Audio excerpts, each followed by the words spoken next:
సార్వత్రిక ఎన్నికల నేపథ్యంలో సమస్యాత్మక ప్రాంతాలపై ప్రత్యేక నిఘా ఏర్పాటు చేసినట్లు కడప దిశ పోలీస్ స్టేషన్ డీఎస్పీ రమాకాంత్ తెలిపారు.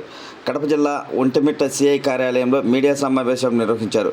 ఈ సందర్భంగా ఆయన మాట్లాడుతూ ప్రజలకు నష్టం కలిగించేలా రౌడీయిజం చేస్తే జిల్లా నుంచి బహిష్కరించే అవకాశం ఉంటుందని డీఎస్పీ వెల్లడించారు. రోజు మీ బూతుల వైజ్ మీరు ఏ విధమైన ఏర్పాట్లు చేశారు? ముఖ్యంగా అన్ని ఇంపార్టెంట్ క్రిటికల్ పోలీస్ స్టేషన్లో సఫిషియెంట్ బందోబస్తు ఇచ్చాము. క్రిటికల్ పోలీస్ స్టేషన్లో మనం సిఏపిఎఫ్ తర్వాత ఏఆర్ ఇవ్వడం జరిగింది. క్యూ లైన్ మెయింటైన్ చేసేదానికి అందరికీ ఆర్ఐఎల్ కానీ అక్కడ ఉండే విలేజ్ అసిస్టెంట్కి అందరికీ చెప్పడం జరిగింది. సీసీ కెమెరాలు కూడా ఆల్మోస్ట్ అన్ని పోలీస్ స్టేషన్లోనూ సీసీ కెమెరాలు ఉన్నాయి. క్రిటికల్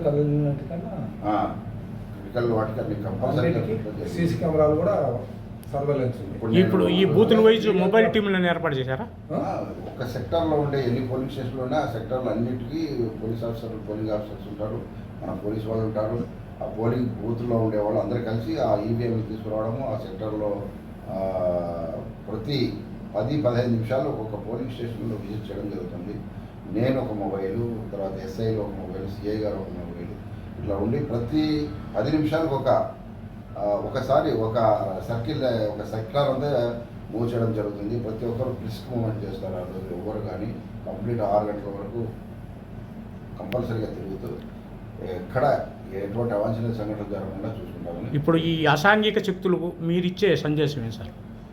ఎవరు కానీ ఓటర్లను ప్రభావితం చేయకూడదు. రౌడీజం చేస్తాం మేము, ఓటర్లను రానివ్వమని అనడం, ఎటువంటి అసాంఘిక శక్తులు పాల్గొన్నా వాళ్ళ మీద తీవ్రంగా చర్యలు ఉన్నాయి. వాళ్ళ మీద ఇవన్నీ జిల్లా బహిష్కరణ. ఇంకోటే కాదు సార్, వీళ్ళకి తెలియని విషయాలు ఏమంటే ఈ ఓటు దీంట్లో కూడా ఈ ఎలక్షన్ దీంట్లో ఇన్వాల్వ్ అయిన వాళ్ళకి ఓటు హక్కు కూడా రద్దు అవుతుంది సార్. నెక్స్ట్ 5-6 ఇయర్స్ వరకు కంటెస్ట్ చేసేది లేదు. ఇలాంటివన్నీ ఉన్నాయి, తెలుసుకుంటే బెటర్. ఈ ఎలక్షన్ అఫెన్సుల్లో ఇన్వాల్వ్ అయిన వాళ్ళ మీద రౌడీ షీట్ ఓపెన్ చేయడమే కాక మళ్ళీ నెక్స్ట్ ఎలక్షన్ వాళ్ళు ఇటువంటి చాలా తీవ్రమైన పరిణామాలు ఉంటాయి. అర్హతల్ని పోగొట్టుకుంటారు.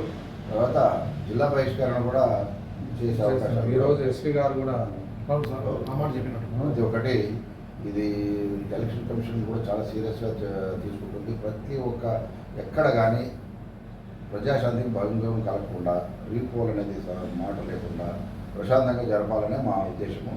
దానికి తగ్గట్టుగా అన్ని చర్యలు తీసుకున్నాము. పోలీసు బందోబస్తు కూడా ఎక్కువ పెట్టాము. ఇటువంటి జరగకుండా చూసుకుంటాము. Thank you sir. యాక్చువల్గా చెప్పండి సార్.